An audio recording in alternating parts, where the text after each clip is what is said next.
Hello, my name is David Schell. I'm the Executive Director of Breckenridge Village, and I've had the pleasure of serving in that role since 1987. And May 31st of 2018, I'm going to retire after nearly 31 years.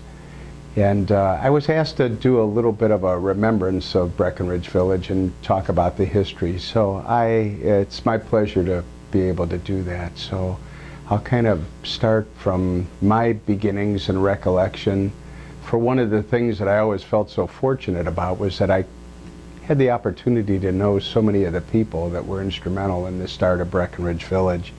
But it kind of goes back way before that. And we're a unit of Ohio Living, and that name change occurred in 2016-17 era. And prior to that, Ohio Presbyterian Retirement Services, and prior to that, Ohio Presbyterian Homes, which started in 1922. And it was as a result of a gift of donation of land in remembrance of a little girl by the name of Dorothy Love. And Dorothy Love was daughter of a Presbyterian minister in Sydney, Ohio, who was struck and killed by an automobile. And she was just 12 years old. And an old folks home and an orphanage were started in her memory, and the old folks home was the one that continued. And Ohio Presbyterian Retirement Services grew out of that original gift to now what is 12 retirement and communities around the state, along with home and community-based services. And Breckenridge Village is by far the largest of the retirement communities. And we started in 1979, but that story of that beginnings of Breckenridge was well before that. Reverend Ken Schaefer, who was with Fairmount Presbyterian Church and Church of the Covenant, Reverend Ken Schaefer worked with a lady by the name of Beatrice Breckenridge Waugh. And Beatrice owned a home that was here on Route 84. On 18 acres of land, a beautiful old mansion. We have a picture of it, and I'll share that picture with you. But he had talked to her back in the early to mid-60s about bequeathing the property to then Ohio Presbyterian Homes.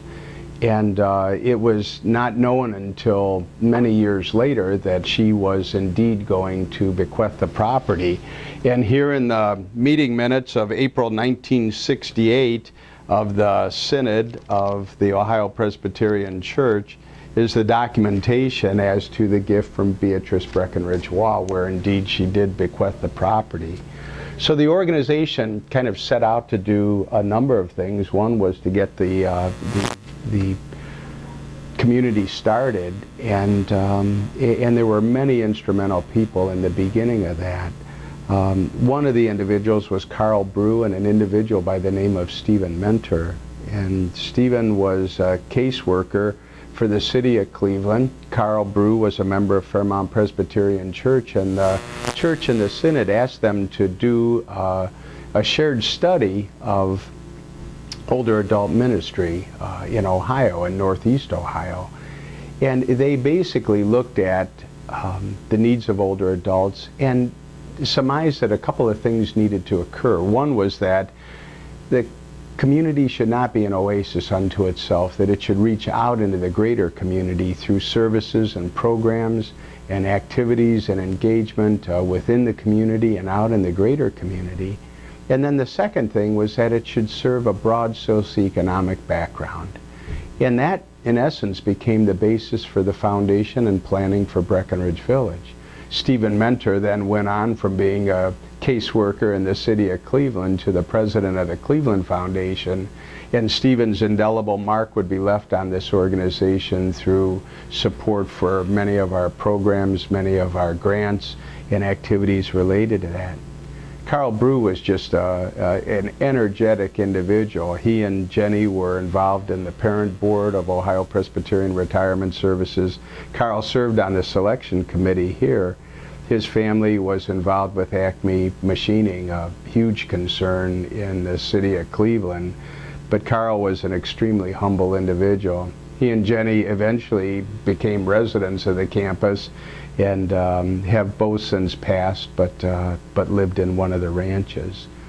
Carl was also active in Fairmount Presbyterian Church, and so many individuals in what was known as the original campaign called New Horizons. An individual by the name of Art Schweitzer and Carl Brew and Hank Anderson, Reverend Hank Anderson of Fairmount Presbyterian Church, started working on the capital campaign for Breckenridge Village. And Art Schweitzer and his wife Betty, Art was with TRW, and Art chaired the campaign, and Art passed away at a very young age. I think he was in his latter 40s, early 50s, and in the midst of this campaign, it was determined that, my gosh, it had to continue. So his brother-in-law, Bud Owen, and Gene Owen kind of helped take over the campaign with Betty Schweitzer and raise the monies to kind of kick off the start of Breckenridge Village. What a remarkable group of people. And so the first building was the Schaefer-Schweitzer house. Could not get bond financing or anything such as that, so they kind of went on and they found that they could get some financing through HUD. So the first building on the campus of Breckenridge Village was a subsidized HUD low-income housing building, which is on our campus today, 125 bed subsidy and 25 beds market rate, or 25 units market rate. And that was the basis of the community. A whole lot of other activities started going on. That Fairmount component of the New Horizon campaign, Fairmount Presbyterian Church donated well over $1 million towards the development of Fairmount Health Center, which was our 100-bed nursing home. And that Fairmount Challenge, one of the individuals that was part of that challenge was an individual by the name of Tinkham Veal. And I'll come back to Tinkham's name many, many years later, but he and his wife Harriet were part of that original challenge. Also, the Osborne Community Plaza was built right around 1980, 1981. Carl Brew was actually a cousin of Jerry Osborne, and related and part of the Osborne family. And out of that relationship, Jerry Osborne, in honor of his grandparents, along with the Osborne family, donated $500,000 towards what was then a little bit over $1 million building to build the Osborne Community Plaza. That became, in essence, the outreach ministry of the organization. Not long after that, a lady by the name of Nancy Corey King became the Director of Community Services for Breckenridge Village. A very energetic and brilliant lady. And she worked on a grant called the Retirement Community Without Walls, which was funded by the Cleveland Foundation and the Robert Wood Johnson Foundation. That first part of the grant started in 1985, and it was funded by Robert Wood Johnson to about 3 or 4 systems around the country to look at how we provide services to older adults outside of the retirement community. And the retirement community, in essence, had a philosophy on how to care for individuals and how to take some of those learnings from the retirement community and then develop that into programs to serve individuals out in the greater community. That grant was a tremendously large grant. It came in 2 phases and funded research into case management, kind of a bundled shared package. And that actually became one of the advents for the start of really what we know as Medicare home and community-based services today. Nancy was my Director of Community Services when I started, and we worked through the second phase of the grant, which was funded through 1989. I started in August of 1987. And so we worked on that grant, which was a tremendous honor and privilege. Nancy went on to become the Director of Community Services for OPRS, Ohio Presbyterian Retirement Services, and expanded that program throughout all of the state of Ohio. And it now serves the vast majority of the counties in the state of Ohio. And Nancy has since gone on and taken that program to the East Coast and throughout the Midwest and the West Coast, and has expanded it in a lot of different areas. One little side note, Nancy's mother was a professor at Lakeland Community College in child care. And it was at that time that we started talking about providing child care and just planting the seed for how we would take care of the children of employees. And a lady by the name of Dr. Susan Turbin, she and her husband Jack Turbin, tremendous donors and supporters of this organization over the years. But Susan Turbin was involved in early childhood development, and so there was discussion about how we would move that forward. The campus was pretty much thought to be completed. The original 18 acres were all filled up, and so the organization kind of looked to expand, because it was known that it probably was not going to be able to be real financially successful with having kind of a modest and lower income component and the healthcare component. So it looked, based on the demand for the services, to grow, and the organization again found itself without resources. And prior to my coming, the executive director, an individual by the name of Jim Batten, worked with our corporate office and worked with a limited liability partnership with the Snavely Corporation. And Breckenridge Village North was developed under a partnership with Tom Snavely. It turned out to be a wonderful endeavor.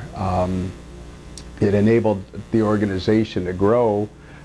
Tom had acquired a farm that was on the north side of the property. It was called the Hoffman Farm, and the Hoffmans had a dairy farm, and they had a big ice cream concern in the Willoughby area, and they were quite known for the quality of their ice cream. And then after their retirement, the farm kind of fell to the wayside, and Tom acquired it and built Breckenridge Village North. When I started in 1987, it had just opened up. Jim Batten went up to Michigan, and I was serving as the president of a small not-for-profit up in Michigan. And I knew Jim was coming to Michigan through the Michigan Nonprofit Homes Association, and I heard that he was from a community in Willoughby, so I thought it would be nice to get back home, for I was born and raised in Northeast Ohio. And so I applied for the job, and was fortunate enough to be selected. On that selection committee was Reverend Ken Schaefer and Carl Brew and Reverend Bill Gross. And Bill Gross was with First Presbyterian Church of Willoughby, and what a catalyst he was in the city of Willoughby, not only actively engaged in Breckenridge and the start of it, but the hospital system and the YMCA. Bill, just a remarkable individual, and he and his wife wound up moving into Breckenridge Village North. And I'm happy to say that after their passing many years ago, their son Glenn is now a resident at Breckenridge Village, so that continuum occurs. Breckenridge Village North filled up, and the campus continued to grow.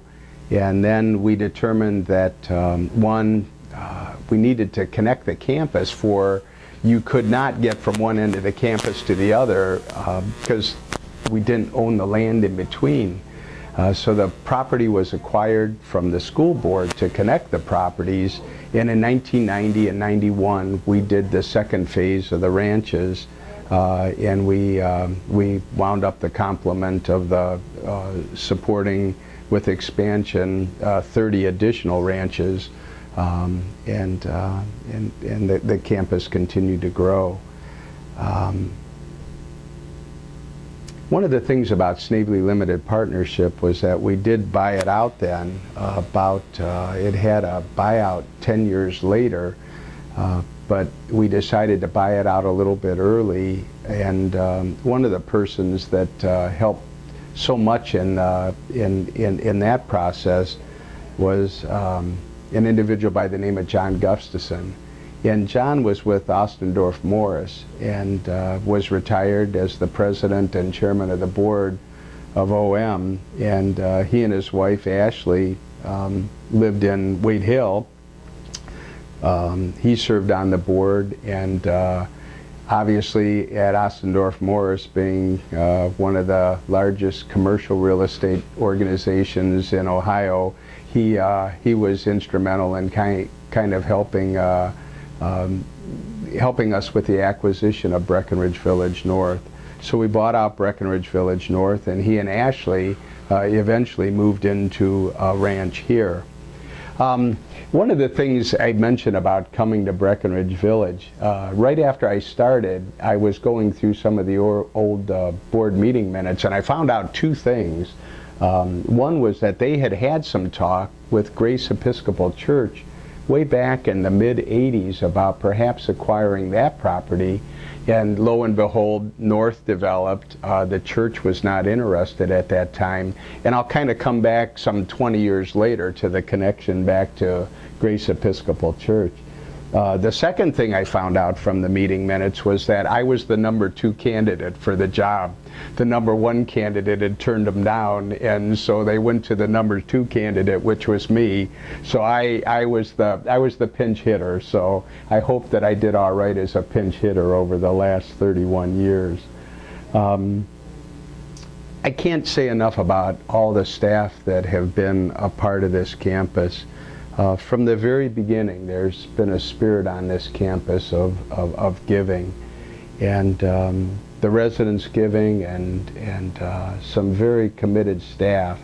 And one of the examples I enjoy so much is there's a program called Care Cards on the campus, and a lady by the name of Kay Barber, who was a resident here in 1981, came up with what I think is one of the most remarkable volunteer ideas. But she had the idea to take old cards and to cut out the old cards, create new cards, and the residents would do that, and they would sell them 3 for $1, and the proceeds would go to support the Life Care Commitment, which is our program to help support individuals that have exhausted their resources. For no person has ever been asked to leave Ohio Living because of ability to pay, as long as they manage their resources responsibly. But Kay came up with this idea in 1981. It's been going on since 1981. They have sold cards for 3 for $1 since the very beginning, and since the beginnings of Care Cards, they have donated $164,000 to the Life Care Commitment. And I can't imagine how many thousands and thousands of cards have been created and sold. But the wonderful thing about it is that it's recycling. The residents work together on a purpose and a cause, and then that cause creates new beauty. And they're sold for 3 for $1. I remember when my mother moved into Breckenridge, she said, boy, it was so nice. My first birthday here, she said I had received like 30, 40 cards from individuals. And at 3 for $1, you can always buy them and sell them, or buy them and use them. And it doesn't take a whole lot out of the checkbook. Surprisingly, and I guess one of the things that too is not unusual is longevity, but Kay passed away at the Fairmount Health Center, having been a recipient of the Life Care Commitment, just shy of 104 years of age. And I think about that spirit on the campus and some of the legacy of so many individuals that individuals may not know. There's also a lot of wonderful staff. I started to list some of the ones in the early years. Phil Braystead was the administrator, Mitzi Brummagem, the HR director, George Ritz, director of maintenance, Phyllis Shea, volunteer director, and then the maintenance director, Pat Calla, social services, Tammy Gavin, the director of nursing here for many years, now with the corporate office down in Ohio Living, Debbie Massey, Marissa, Brenda Luther, nursing department of Fairmount, Michelle Melise, Barb Schrengost in the dining services at Fairmount, Donna Jarosik, nursing assistant that's been with us over 30 years, Princess Britton, Denise Coles, and Mary Brooks, all in culinary. Princess has run Fairmount Health Center culinary department for 33 years. And you think of how many meals and how many services. John Stevens, Director of Environmental Services, that just retired. Lady by the name of Joyce Laubach, who ran Independent Living. And a wonderful and dear and close colleague, Gloria Rogers, who was our housing manager at Breckenridge Village North, worked for the organization for over 30 years, and passed away of cancer last year. And I'll kind of come back to Gloria's story and a couple of others. But the organization is growing, and it's growing, I think, because of partnerships, relationships with board and the community, the staff and the staff commitment to the mission of the organization, and I think the mission speaks so much. And that has been a catalyst, and a catalyst for good. And good kind of keeps coming back to the organization time and time again. I think a little bit through some divine intervention, but also because of a lot of the people that just wanted to see good and good grow out of the campus. That occurred a second time, or a third, or a fourth, or a fifth time, when the Phase 2 ranches were completed and we connected the campus. An individual by the name of Alex Nason and his wife Benke moved into one of the ranches, and Alex Nason was one of the co-founders of Lubrizol Corporation. And we had a long Lubrizol link. Went back to Tom Maston, who was one of the chairman and CEO, Roger Clapp, and I'll come back to Roger and Ann Clapp, and Alex Nason. But Alex gave us monies when we started the campaign for the expansion of the assisted living, and thus the name of the Nason Center for the lead gift that he gave in a $1.5 million campaign in the early 90s to develop the Nason Assisted Living Center. We started assisted living, special care unit. Shari Weber, who is the director of the Corin Dolan Center at Heather Hill, came to us to help us with the start of the special care unit. It added the Marjorie Noble Lyons Chapel. Marjorie Lyons was a resident in the ranches, wanted to have a chapel, and gave the monies for the chapel. And then we also had an adult day center that was here, and we started the first child care. And Roger and Ann Clapp helped us with some of the gifts for the first child care. And the kickoff included a lot of wonderful celebrations as the campus expanded again. Child care was so successful. We had the first little program that had 10 children that we decided that we needed more space. Roger and Ann Clapp gave the monies for the large child care center, which is on the campus. And a lady by the name of Jen Werber started as the director of that program. And Jen was just a wonderful lady. I remember going up and taking Jen with me to go meet with Roger and Ann to talk about the expansion. And we opened up the Clapp Children's Center. So now we have 42 children on the campus. Roger and Ann and a whole bunch of people have helped us with an endowment for the child care, where we do a sliding fee scale for the employees' children, so that someone that is an entry-level individual working here, they can get a scholarship for up to 60% off of the cost of the child care, so that their child can attend our program. And what a wonderful contribution that has been to the campus over the years. Lucy Nixon, our marketing director, she thought it would be wonderful on the dedication to invite Janet Voinovich. Janet was real involved when Governor George Voinovich was the governor of the state of Ohio, and Janet came to our dedication and helped us open up the Clapp Children's Center. And I'll never forget this one phone call that I received from her, and she called me, and there's a call from Janet Voinovich, and I took the call, and she says, David, I have a favor to ask regarding the groundbreaking, or the dedication ceremony for the child care. She said, is it all right if I invite the governor? Can George come along too? And I said, oh, I think it'd be all right. And so we wound up having Governor Voinovich here along with Janet. One of the things that struck me about Governor Voinovich was that he called me about a week later, and I thought it was kind of a joke or a prank call, but he called me up and he said, David, you know, this is all about Janet.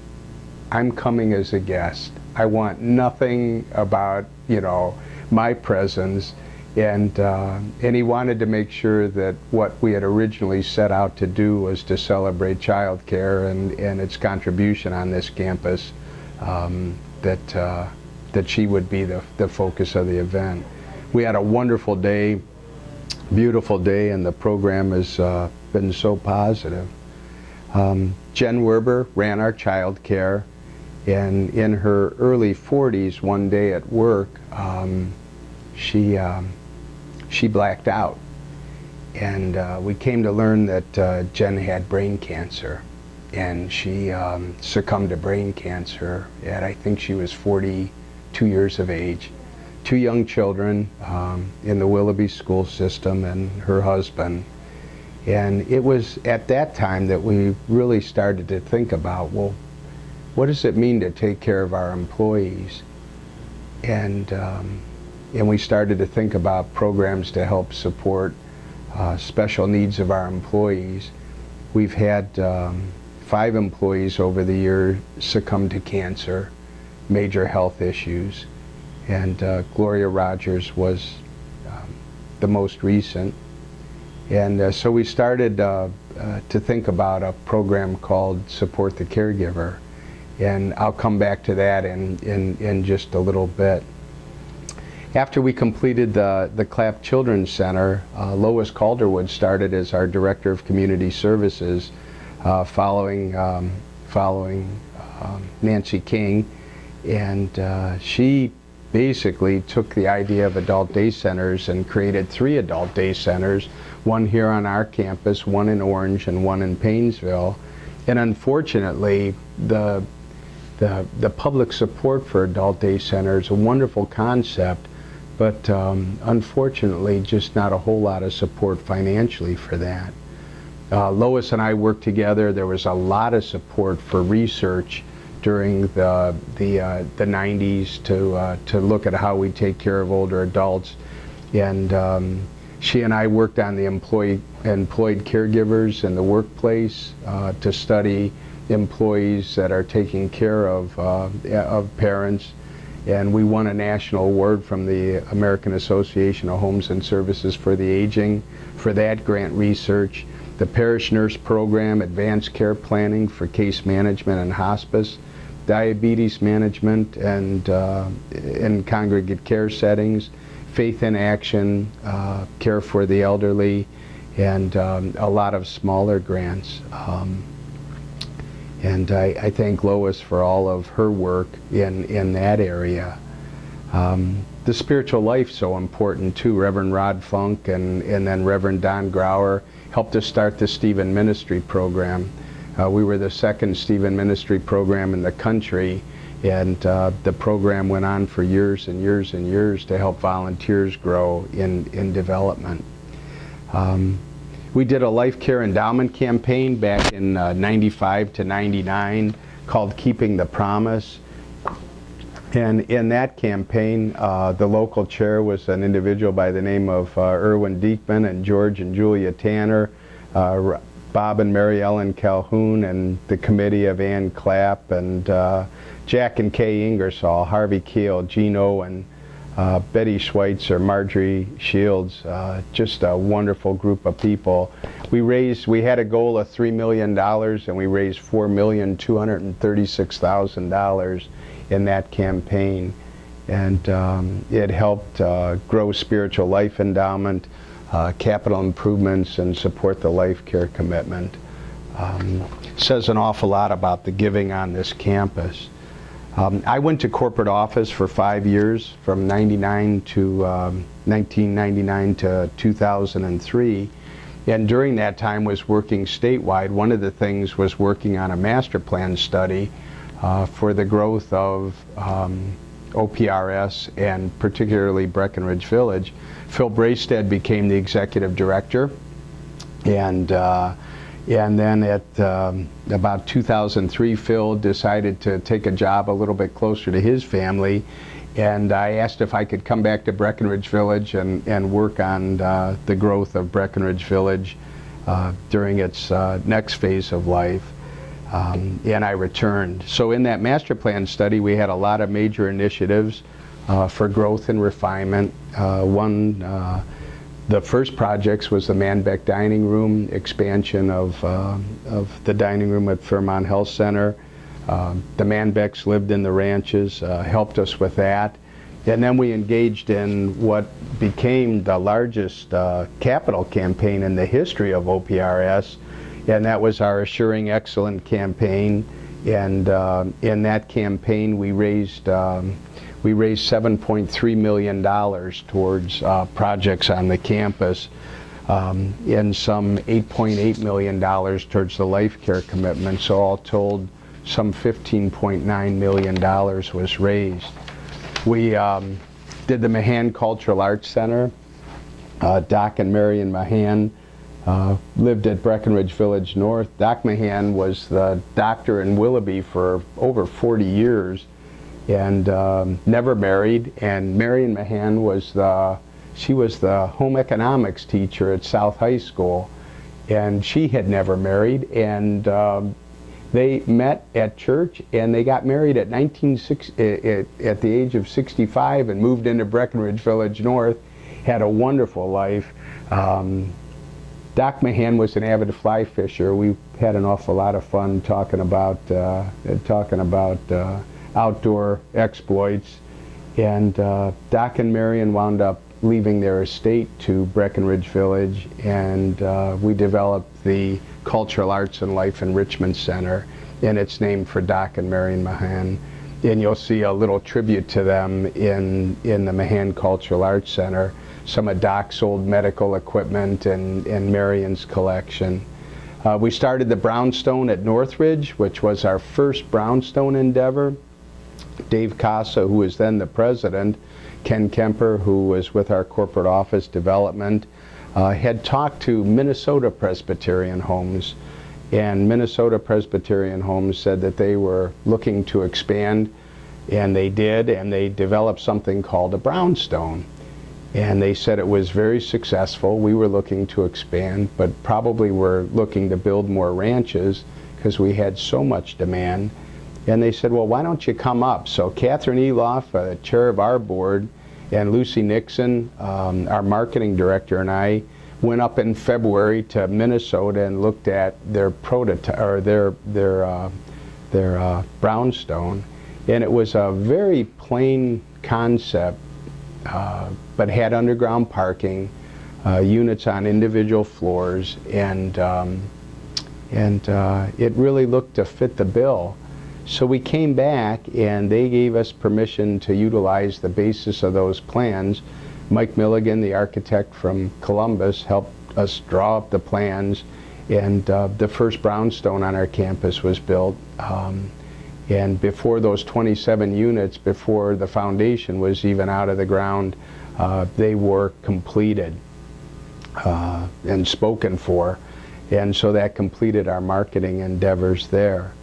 That gave us encouragement to continue to pursue property, and we started to talk to Grace Episcopal Church. As I mentioned quite a while ago, that one of the files I looked at was the discussion about Breckenridge Village North, and they talked about talking to Grace Episcopal Church. So I reached out to Father Plummer down at Grace Episcopal Church, and I said, you know, I remember this conversation, and that you weren't ready, but now might it be the time for growth and expansion? And Father Plummer said, well, let me speak to the church. And a small steering committee was put together, Ruth McCord, Marilyn, and one of the engineers and some other members of the church started to meet with us, and Dave Casa would come up, Rod Christ and Ken Kemper and I, and we eventually over a couple of years developed a 100-year land lease and started to work on rezoning of the property, which was interesting, trying to get the community to understand what we were trying to do. Mayor Dave Anderson was so helpful in that, and we finally got the property rezoned, which kind of set the structure for Grace, for the Grace Woods project. And I'll kind of come back to the Grace Woods project in just a minute. But one side note, Mayor Dave Anderson, his brother Tom Anderson is a big Hollywood producer. And when I first started, Tom worked for us in safety and security. And he was quite a comedian, and he basically said he was going to go out to Hollywood during one of his vacations. He took 2 weeks off and he headed out to Hollywood, and he said he was going to pitch some ideas. And we all kind of chided him a little bit about going off to Hollywood. And he came back and worked at safety and security, and lo and behold, he turned in his resignation, and he said, I got a job out in Hollywood. And he got a job as a writer for Cheers. And he went on and wrote for Cheers, became the lead writer for Cheers, the comedy series, and a number of other endeavors. And so we always told Tom that a lot of his creative material he got here at Breckenridge Village. I come back to the other growth of the campus during that time of the master plan. We acquired beds from Lake Hospital Systems to expand Fairmount Health Center in our rehab area. Lake Health was closing Lake East Hospital in Paynesville, and they had a rehab unit, and you have to acquire the license for the beds to expand a healthcare center. So they had, we negotiated the purchase of 8 beds, which allowed us to expand Fairmount Health Center to 108 total beds, and we created the inpatient therapy area and rehab, and that area has grown substantially. One of the main donors to the rehab wing was a lady by the name of Nell Rose Reel. She and her husband Clifford lived at North. Cliff had passed away. Nell Rose was at Fairmount Health Center, and she said that she very much wanted to help in the expansion of Fairmount. So you'll see the Nell Rose Reel rehab wing on the upper floor in dedication of Nell Rose. We also expanded the assisted living center. That construction went on, adding to the growth of Fairmount Health Center. And then we did the Veal Wellness and Aquatic Center. And Tink Veal, who, as I mentioned, was one of the original donors to our campaign way back in the late 70s, his name resurfaced. Here we were talking to a number of individuals about who we might talk to about campaigns and help for campaigns. And here one of his roommates in college, Frank Davis, who was a resident of Breckenridge Village North, said, well, we were fraternity brothers together. Maybe we could open up the door. So Frank contacted Mr. Veal and made the connection for us.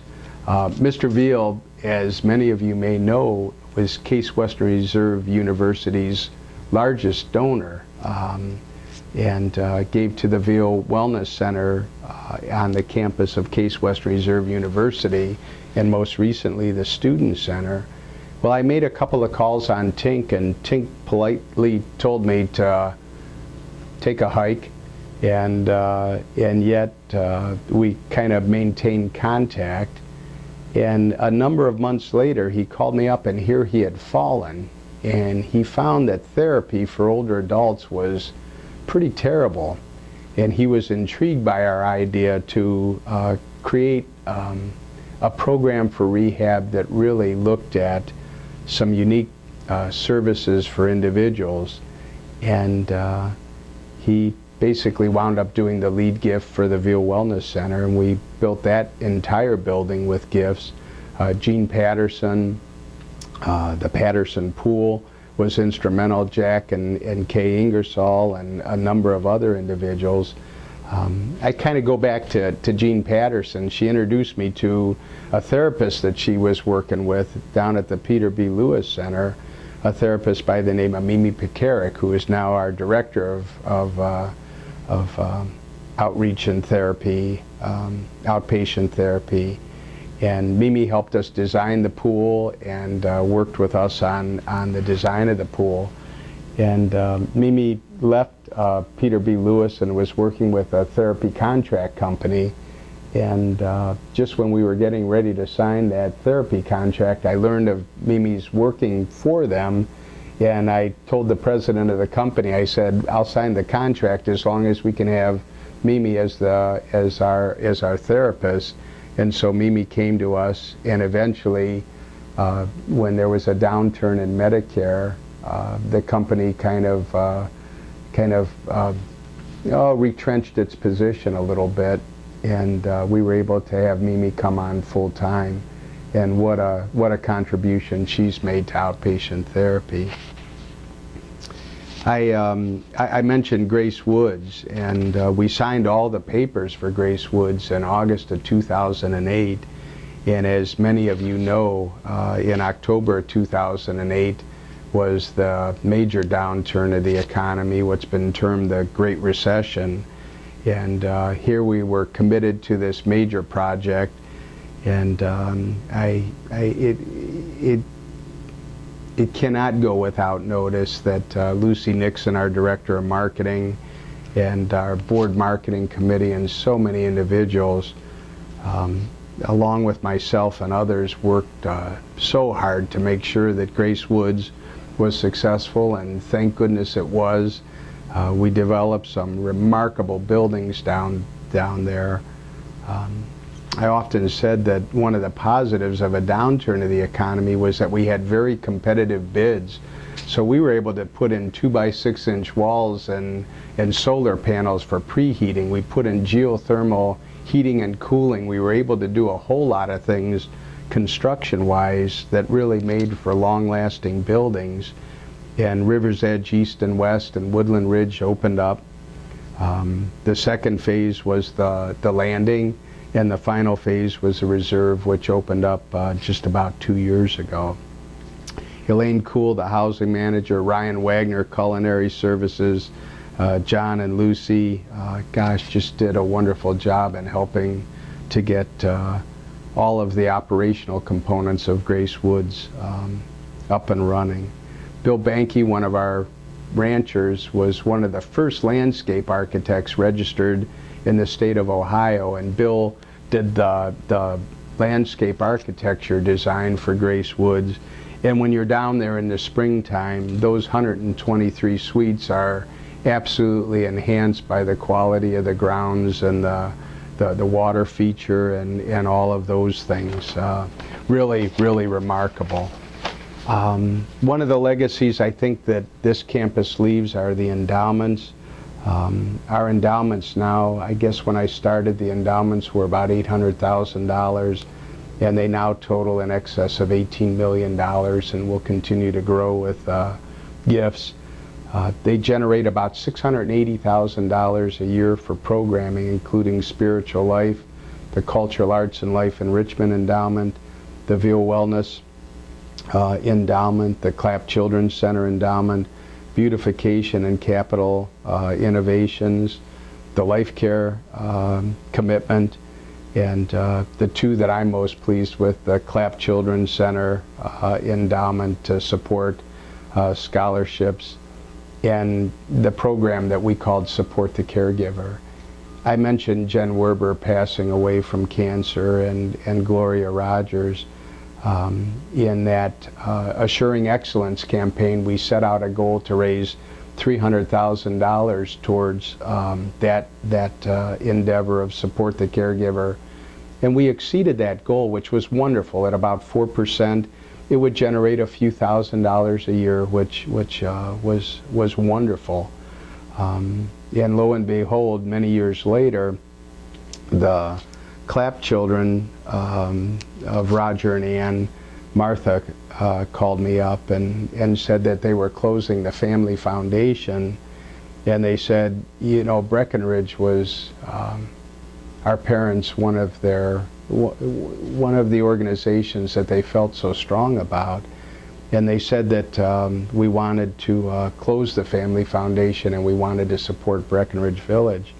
And I'll never forget it, because I was driving back from Cleveland, and Martha said that we wanted to leave monies to the life care commitment and to the Support the Caregiver endowment, and she said the gift is going to be $2.5 million. So $1.25 million went to life care, and the other $1.25 went to the Support the Caregiver. So the Support the Caregiver now generates about $50,000 to $60,000 a year. We have not only helped employees with health needs, their family members with health needs. We started up employee wellness programs, and the employees participate in healthcare and education. And we've also done a number of scholarships for students. I'm particularly pleased that every year we do student scholarships. We employ a lot of students from South and North high schools here in the Willoughby East Lake school system. And I share three names in particular: Vidad, Claire Hunt, and Jessica Brodnick. They're now all LPNs. They started out as servers at Breckenridge Village North, and through Ohio Living, their scholarship for students, and our Support the Caregiver, they went on, completed their education, and are now working for us. We also started on a program called Living Lab, a relationship with Case Western Reserve University, where their graduate students, they are working on designs and concepts and ideas to support independence for older adults. But many of the ideas and projects that they're working on, they don't have a real way to test them on older adults. So this partnership pairs up the Case graduate students with our residents, where they can test and refine their projects and ideas, and everything from balance screening, monitoring systems, programs to look at cognitive development are being jointly tested with our residents. It's pretty neat. And then lastly, we started the Encore campaign, and the Encore campaign will raise monies to create an endowment for the Osborne Community Plaza and expand the Osborne Community Plaza seating area in the main area, a new entry and patio area.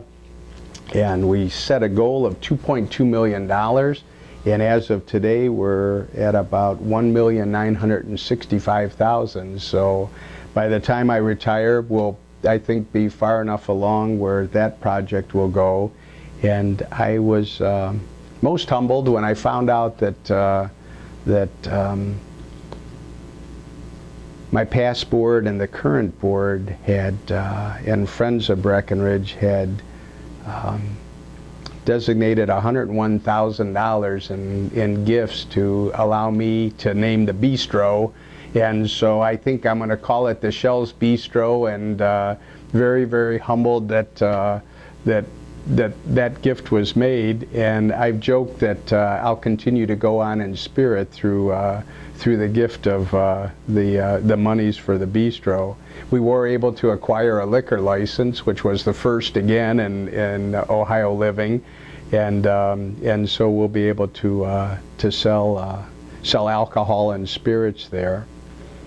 And then the last thing in that strategic plan that was of the 9 items in there, of all the things that I've listed, was to expand the parking. And last October, we finally secured an agreement with the school board next year of some acreage to expand our parking, which is much needed. And so I went home and I told my wife, Annette, my partner in so many things, I told her, I said, well, it must be time to retire, because I just was able to finish off purchasing the land for the parking, and that was the last item on the strategic plan. So kind of completed everything we wanted to. And I guess kind of reflecting back on 31 years, boy, I think so highly of the mission of this organization to provide caring and quality services towards the enhancement of physical, mental, and spiritual well-being consistent with the Christian gospel. I can't quite think of a more noble mission. And we've looked at the education component, the mental well-being with the Mahan Cultural Arts Center, the Veal Wellness and Aquatic Center for the physical, not only for our residents, but they now do some 350 to 400 outpatient visits a month. The staff go down for education and wellness. And then the spiritual life, the Marjorie Noble Lyons Chapel and the Spiritual Life Endowment that enables us to do so much. Teddy Roosevelt said that one of the greatest gifts in life is to be able to work hard at work worth doing. And I think that I've been able to do meaningful and worthwhile work. And there's something about servant leadership that I think so much of our society is lost. We've become a society that's way too focused on material things and all the wants up the ladder as opposed to all the things that we've been given gifts and support for. We don't too often look down the steps below the ladder. We're always looking up above of what we don't have.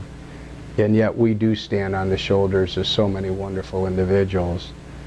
And I saw that in all the folks that helped start Breckenridge, of just their desire to do good, expecting nothing. The only thing that they wanted was to see a place that fulfilled its mission and lived up to those ideals.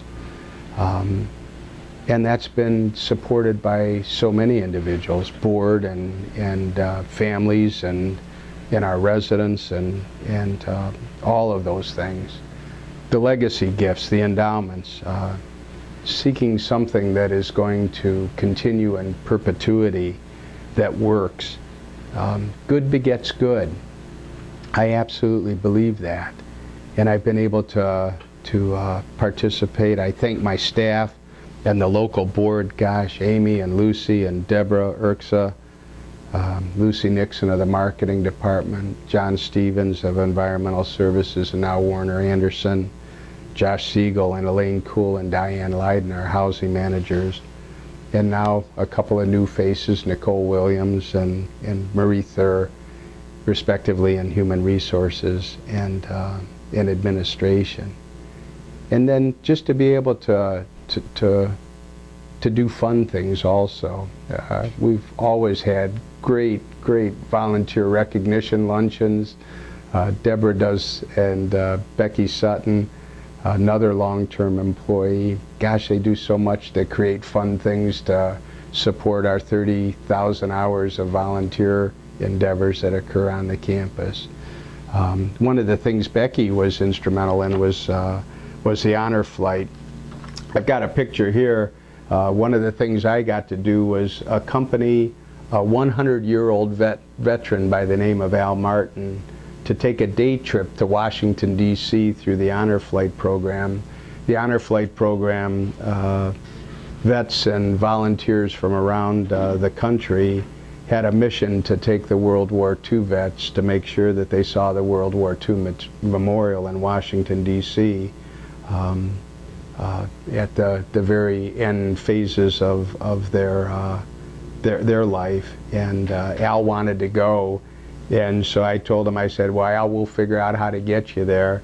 I thought on the day that we went that it was probably one of the craziest ideas to try to take a 100-year-old on a day trip to Washington, but Al and I made it along with the help of so many other individuals. And just to be able to do things like that, gosh, how meaningful and how worthwhile. It's a great community, very unique. And so in passing the baton, I wish all those that come after, just as the folks that helped set the foundation, I hope someone will reflect back positively on the things that we've accomplished here in the last 30 years. And as the paper that has my name on it kind of disappears, I always kind of joke that my wife Annette does stained glass for businesses and houses. And in the Osborne Community Plaza, she had a very good year and she donated some stained glass up there. And I said, you know, people 100 years from now are going to look at the etchings in her stained glass and wonder who Annette Shell was in the year that it was there. And her stained glass will probably live on, but the last piece of paper that has my name on it will disappear in about 5 or 6 months. But I think we've done a lot of good. It's been fun to be a part of this organization and to work with so many great individuals. I am blessed to be able to do that. Thanks.